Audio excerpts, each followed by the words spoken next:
به نام خدا سلام. امیدوارم که حالتون خوب باشه. توی این ویدیو قصد دارم که ویژگی ها، مشخصات و عملکرد نسل جدید پمپ رسوبزدای جنوا مدل جیوان رو خدمتتون معرفی کنم. امیدوارم که با ما همراه باشید.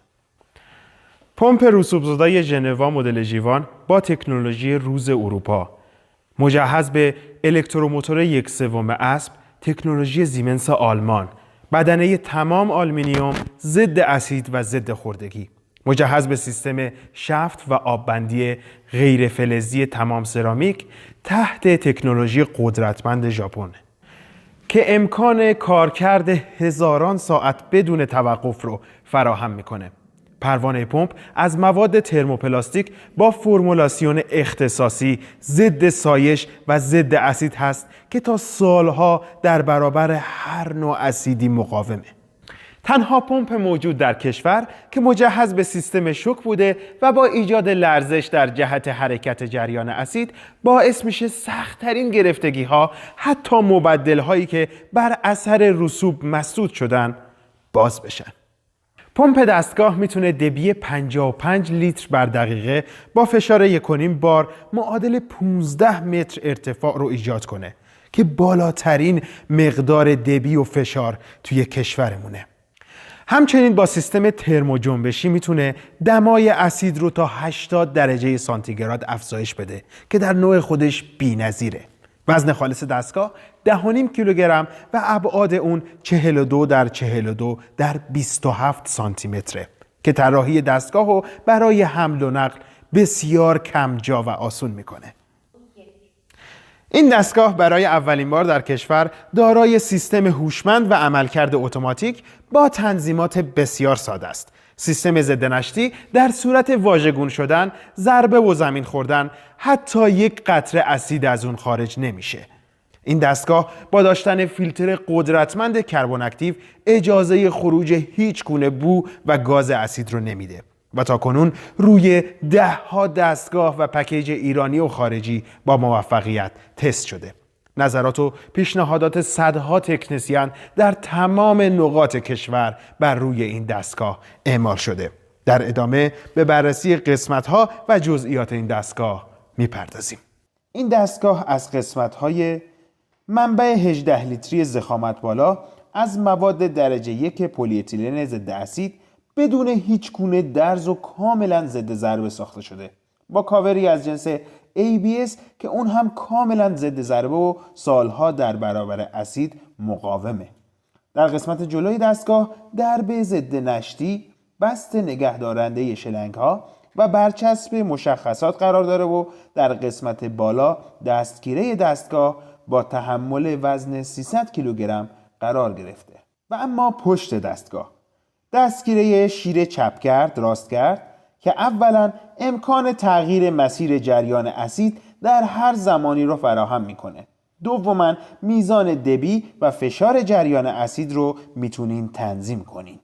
مدار کنترل دستگاه یک سیستم کاملا هوشمند و صوتی هست با تنظیمات بسیار ساده که دارای زمان کاری، زمان توقف برای تعویض شیر جریان و تعداد سیکلی که باید شستشو انجام بشه و کلید استاپ استارت که با زدن اون دستگاه به صورت کاملا اتوماتیک کارشو انجام میده و تمامی مراحل اسیدشویی را به کاربر به صورت چشمی و صوتی گزارش میده.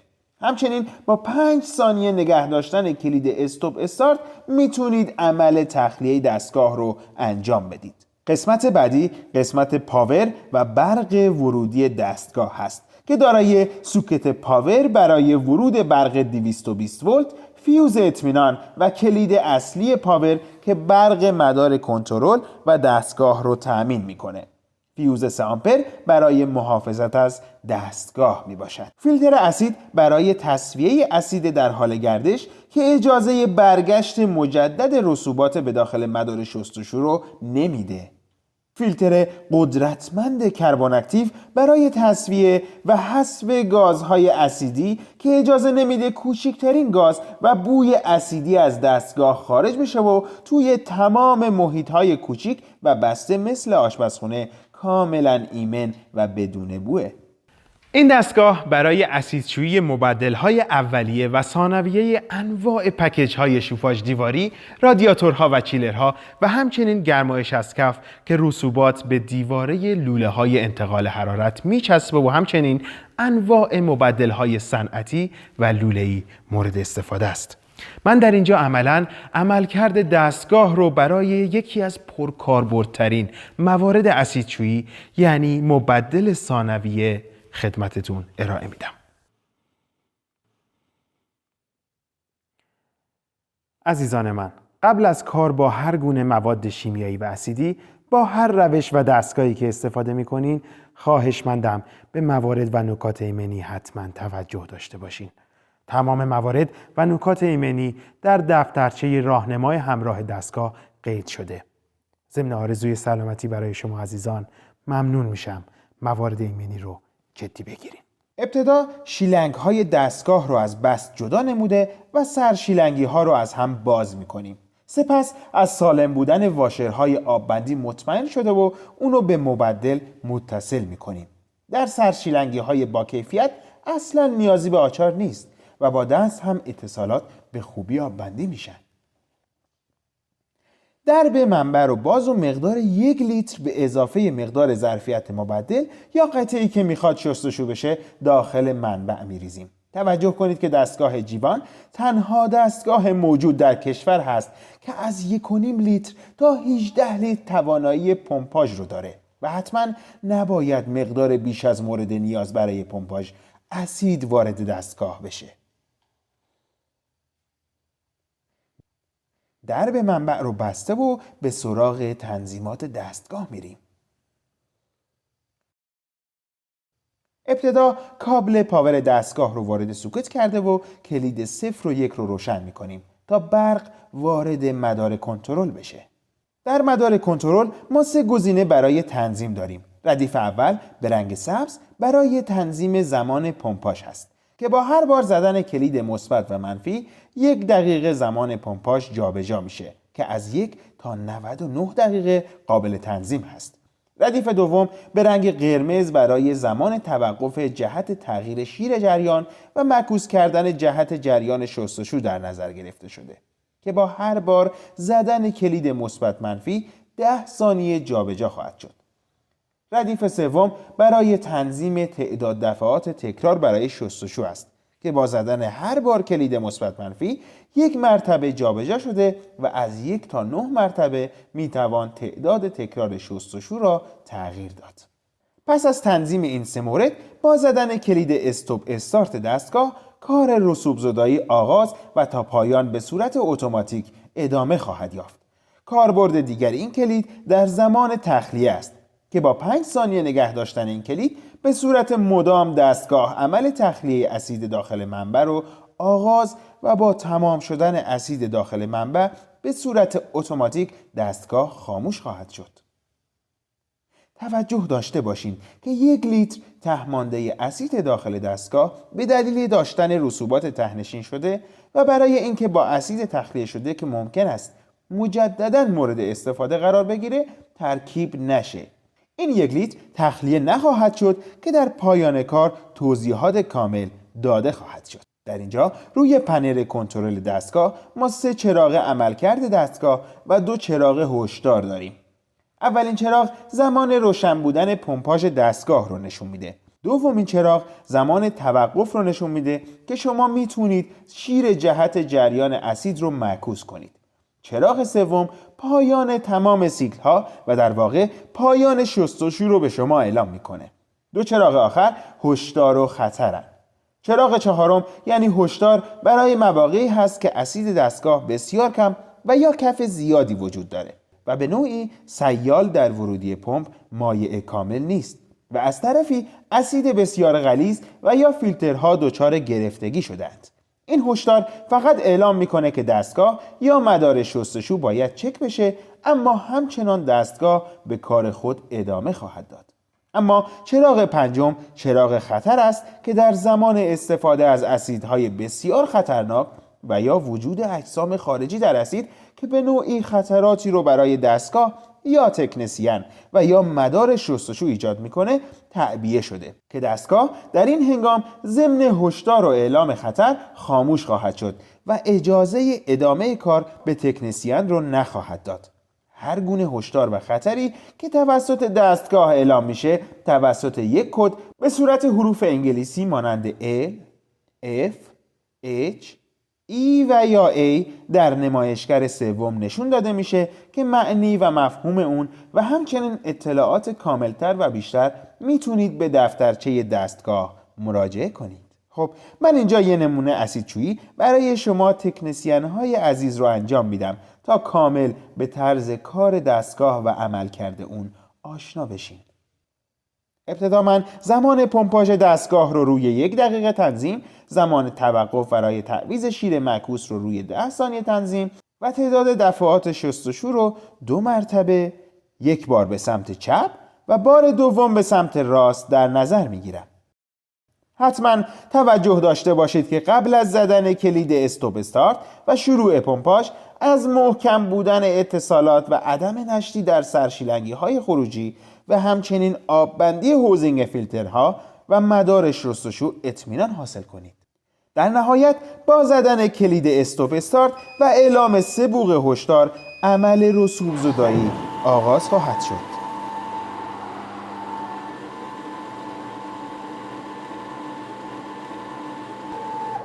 توجه داشته باشید که چنانچه در هر زمانی به هر دلیل و اتفاقی قصد توقف پمپاژ رو داشته باشین، با زدن کلید استاپ استارت میتونین زمان رو متوقف و مجددا با زدن همین کلید به ادامه همان زمان ادامه بدین.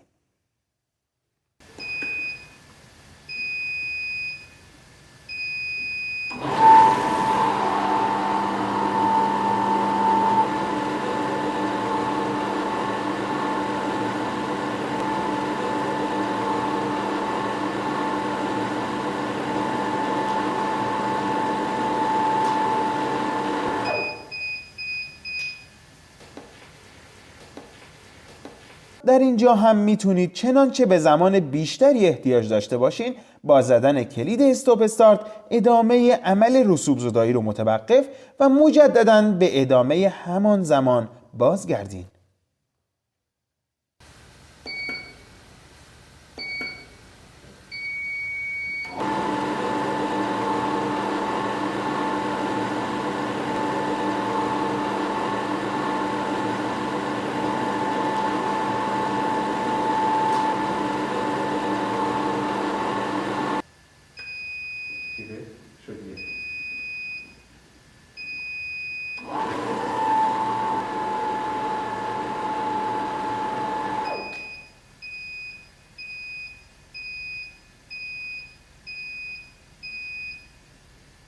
پس از پایان اسیدشویی مبدل می توانیم با بالا نگه داشتن مبدل تمام اسید در مدار را به منبع بازگشت دهیم و در نهایت اتصالات را جدا نماییم.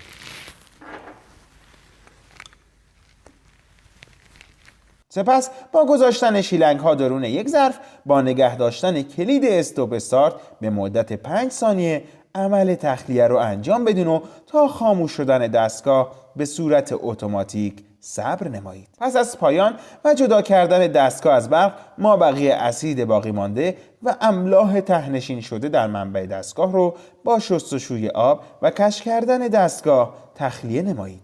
گروه صنعتی جنوا 3 نوع اسید تولید کرده که نوع اول اسید پیوان مختص مبدل‌ها به صورت جداگانه است، یعنی در برابر مس و فلز مقاوم بوده و آسیبی به اونا نمیرسونه.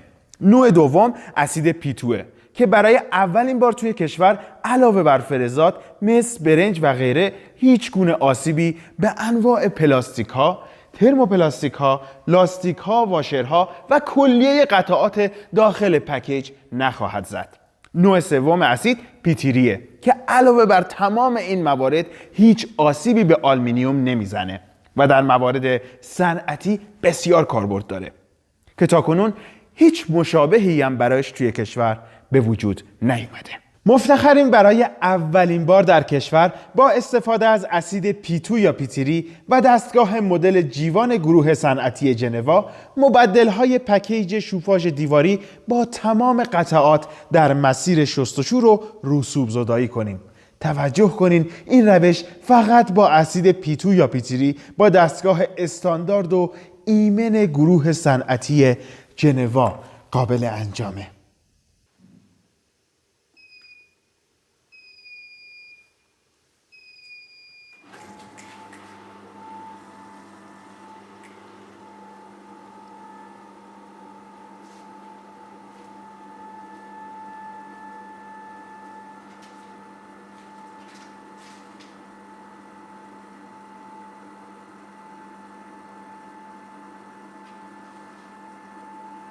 پمپ رسوب‌زدای ژنوا مدل جیوان دارای دو نوع فیلتره. اول فیلتر اسید در حال گردش و بعد از اون فیلتر قدرتمند کربن اکتیو. در این قسمت به عملکرد فیلترها، زمان و نحوه تعویض اونها میپردازیم. پمپ رسوب‌زدای ژنوا مدل جیوان دارای دو نوع فیلتر هست که در این قسمت به عملکرد فیلترها، زمان و نحوه تعویض اونها میپردازیم.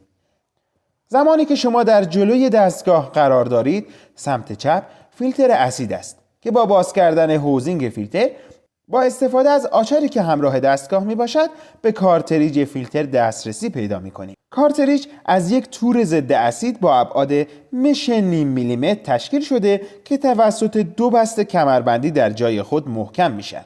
ذرات با ابعاد بیش از نیم میلیمتر اجازه عبور از فیلتر و بازگشت مجدد به مدار رو ندارند.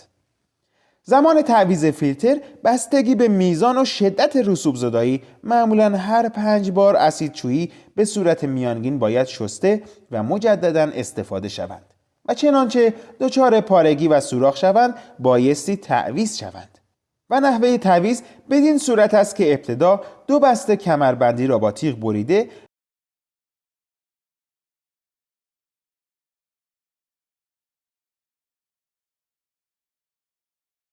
و پس از تمیز کردن کارتریج فیلتر جدید را روی آن میکشیم و بستها را سفت میکنیم.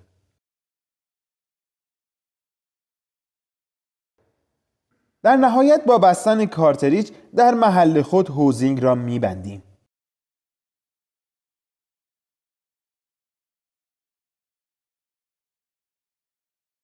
توجه داشته باشین که از محکم بودن هوزینگ و آببندی اون اطمینان حاصل کنید.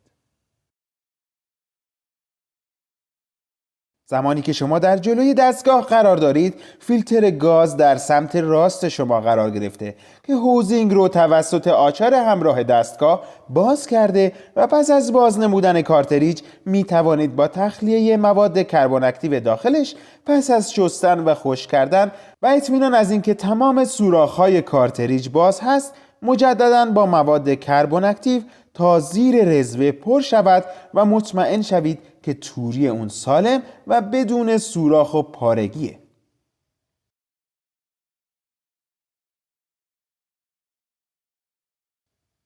توجه کنید که توری قرار گرفته در مسیر ورود گاز اسید که توسط اورینگ در محل خود محکم شده سالم باشد. هر زمان که حس کردید بوی اسید از دستگاه خارج میشه، زمان تعویض مواد کربن اکتیو فرا رسیده. توری ضد اسید و آچار همراه دستگاه برای باز و بسته کردن هوزینگ ها در فیلتر اسید و گاز یکسانه.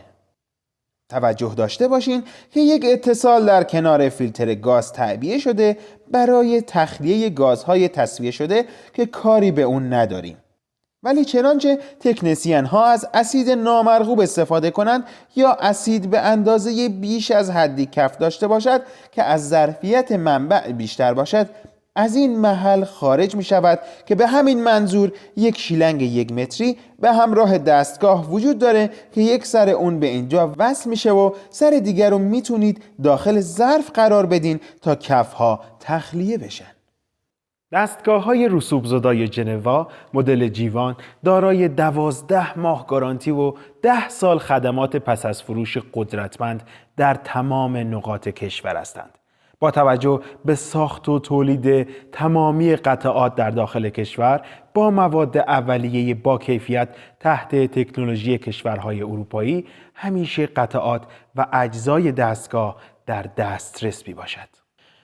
کلیه محصولات جنوا صرف نظر از گارانتی و زمان اون همواره تحت پشتیبانی قدرتمند و بی قید و شرط شرکتن و همواره با تعصب حامی محصولات خودمون تا پایان عمرشون هستیم. شرکت جنوا اولین و تنها دارنده استاندارد داخلی و آزمایشگاه تست و کنترل کیفیت در کشوره که ضمن تست و کنترل کیفیت قطعات خود دستگاه نیز بارها مورد تست و آزمون قرار میگیره تا بهترین کیفیت و عملکرد در اختیار شما عزیزان باشه. و در آخر ضمن قدردانی و تشکر از توجه شما تکنسین های عزیز که محصولات گروه صنعتی جنوا رو انتخاب نمودین، امیدواریم با ارائه بهترین کیفیت و خدمات سالها در کنار شما باشیم. خدا نگهدارتون.